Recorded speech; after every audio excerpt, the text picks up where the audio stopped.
Good morning बच्चों। आज की ऑनलाइन कक्षा में आप सभी का स्वागत है।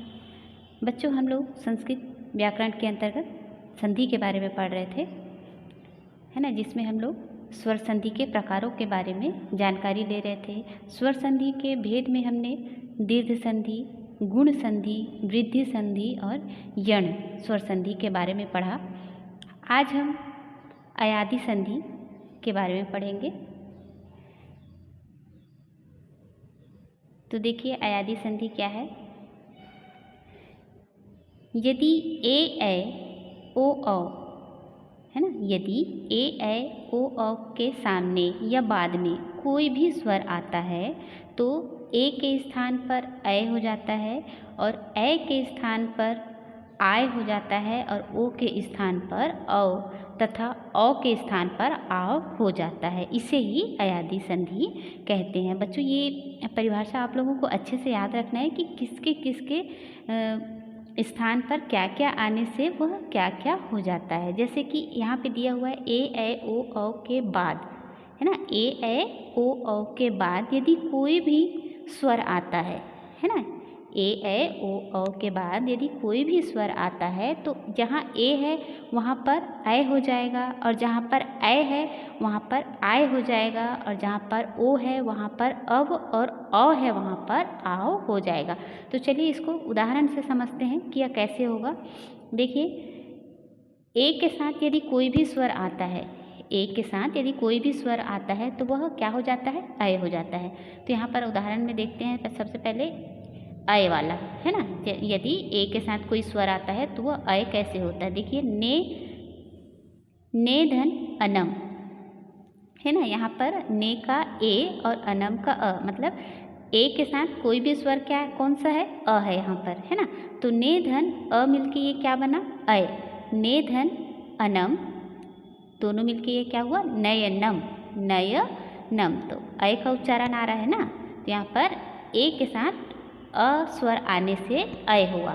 ठीक है, ए धन अ बराबर ऐ। ठीक है, ने धन अनम बराबर नयनम, शे धन अनम ये हुआ शयनम।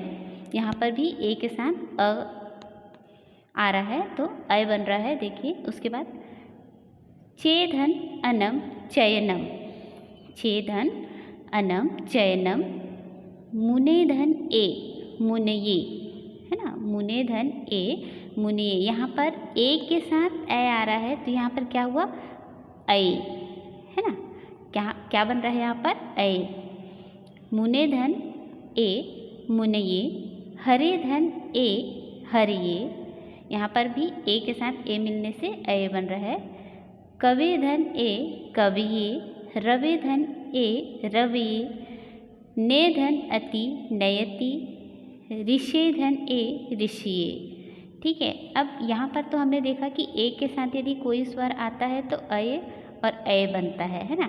अब ए के साथ यदि कोई भी स्वर आता है तो वह आय कैसे होता है।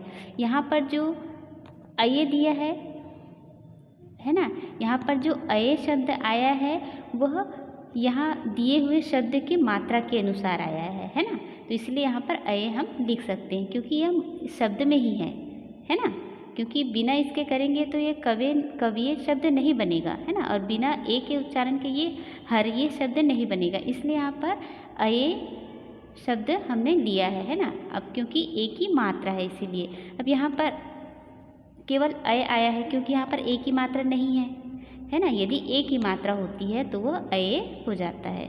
ठीक है, इसके बाद आगे देखिए, अब ऐ के साथ यदि कोई भी स्वर आता है तो वो आय कैसे बनता है। नय धन अकह ये हुआ नायकह। उच्चारण आप लोगों को समझ में आ रहा है। ने धन अकह, ऐ के साथ अ मिलने से ये क्या हुआ, आय। नय धन अकह नायकह, आय आ रहा है ना यहाँ पर नायकह शब्द में, नाय आय कह, है ना, नायकह। ठीक है, वैसे ही गय धन अकह ये हुआ गायकह, शय धन अकह ये हुआ शायकह।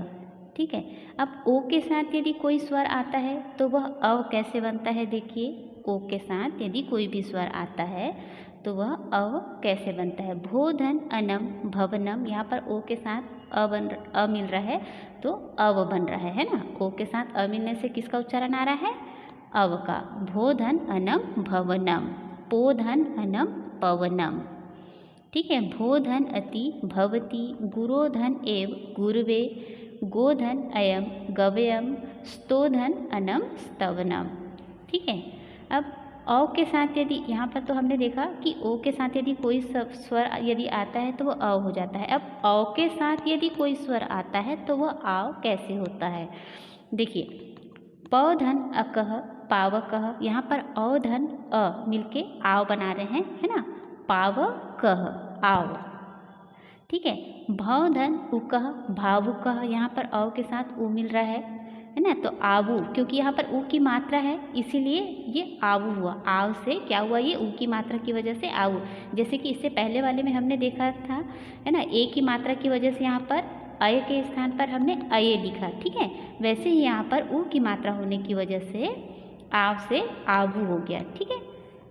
भवधन उकह भावुकह, रौधन अनः रावणः, नौधन अकह नावः, नौधन अह नावः, नौधन इकह नाविकः। यहाँ पर ई की मात्रा की वजह से वह आव से आवी हुआ। तौधन एव तावेव, तौधन अपि तावपि, उभौधन अपि उभावपि। ठीक है। यह तो हुआ अयादि संधि। इसके पश्चात है पूर्व रूप संधि। अब ये पूर्व रूप संधि क्या है, देखिए। यदि किसी पद के अंत में, है ना, यदि किसी पद या शब्द के अंत में ए या ओ हो, है ना, यदि किसी शब्द के या पद के अंत में यदि ए या ओ आता है तो उसके सामने, है ना, आगे या बाद में अ हो तो अ का पूर्व रूप हो जाता है। अर्थात अ को हटाकर हम उसका पूर्व रूप क्या लिखते हैं, जैसे एस बनाकर हम लिखते हैं ना, है ना, ये ऐसे एस बनाकर लिखते हैं, वह रूप हो जाता है। यह पूर्व रूप कहा जाता है इसको। ठीक है। जैसे कि हम लिखते हैं को अपी, है ना, को अपी। ठीक है। इस प्रकार देखिए अब ये कैसे होता है। देखिए, अथवा इस संधि के अनुसार यदि किसी पद के अंतिम में ए या ओ के बाद अ हो तो वह पूर्व रूप हो जाता है। वह अ के पहले पद के अंतिम ए या ओ में मिल जाता है ना। इसलिए इस प्रकार अ के अंतिम ए या ओ में मिल जाने के कारण, है ना, इसको हम एस चिन्ह के द्वारा दर्शाते हैं, जिसे हम पूर्व रूप कहते हैं। ठीक है। अब अधन ए से ये पूर्व रूप किस प्रकार बनता है, देखिए। देवधन अस्मिन, है ना, देवधन अस्मिन, ये हो गया देवे अस्मिन, देवेस्मिन। गृहे धन अपि, गृहे अपि। सर्वे धन अस्मिन, सर्वे अस्मिन। के धन अपि, के अपि। को धन अपि, को अपि भी होता है ना। यहाँ पर के धन अपि, के अपि। ते धन अपि, ते अपि। नगरे धन अस्मिन, नगरे अस्मिन। ग्रामे धन अपि, ग्रामे अपि। पर्वते धन अपि, पर्वते अपि। त्यागे धन अपि, त्यागे अपि। हरे धन अत्र, हरेत्र।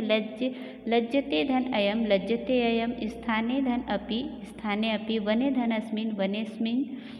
वृक्षे धन अस्मिन, वृक्षे अस्मिन। बाले धन अपि, बाले अपि। पुस्तके धन अत्र, पुस्तकेत्र। ठीक है। अब इसके पश्चात देखिए, ओ के साथ यदि अ मिलता है तो पूर्व रूप किस प्रकार होता है। सो धन अपि, सो अपि। को धन अपि, को अपि। एषो धन अपि, एषो अपि। सो धन अहम, सो अहम। विष्णु धन अनुग्रह, विष्णुग्रह। तृप्तो धन अस्मि, तृप्तो अस्मि। को धन अयम, को अयम। तृप्तो धन अहम, तृप्तो अहम। पतितो धन अस्मि, पतितो अस्मि। प्रभो धन अत्र, प्रभोत्र। ठीक है। इस प्रकार यहाँ पर ए के साथ यदि अ मिलता है तो किस प्रकार उसका पूर्व रूप बनता है वह हमने देखा, और ओ के साथ यदि अ आता है तो किस प्रकार उसका पूर्व रूप हो जाता है ना। तो इतना आप लोगों को समझ में आया। इसके पश्चात है देखिए व्यंजन अथवा हल संधि, मतलब इसके आगे की जो दो और अन्य संधियां हैं कौन कौन सी, जिसको हमने नहीं पढ़ा है, व्यंजन संधि जिसको कि हल संधि भी कहा जाता है, और उसके बाद है विसर्ग संधि, है ना। तो इन दोनों संधियों को हम नेक्स्ट वीडियो में पढ़ेंगे। आज की वीडियो में हमने जाना कि स्वर संधि के प्रकार कौन कौन से हैं, है ना, जिसके अंतर्गत हमने आज अयादि और पूर्व रूप संधि को पढ़ा। पिछली कक्षाओं में हमने दीर्घ संधि, गुण संधि, वृद्धि संधि और यण संधि को पढ़ा था। आज हमने अयादि और पूर्व रूप संधि के बारे में जाना। नेक्स्ट वीडियो में हम व्यंजन संधि और विसर्ग संधि के बारे में पढ़ेंगे। आज के लिए इतना ही।